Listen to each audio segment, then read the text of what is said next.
daw. Babalat ako ng orange niya. Sumasakit yung ngipin ko. Kasi hindi raw siya magbalat ng orange. Hindi daw siya magbalat ng orange.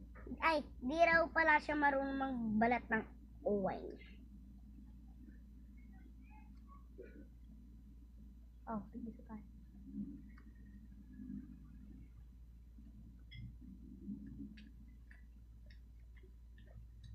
Hanggang Park 11 to.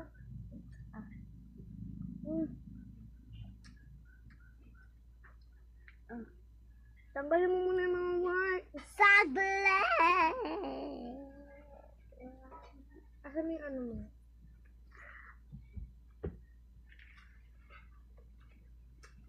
Part ano na part 6 next part 6.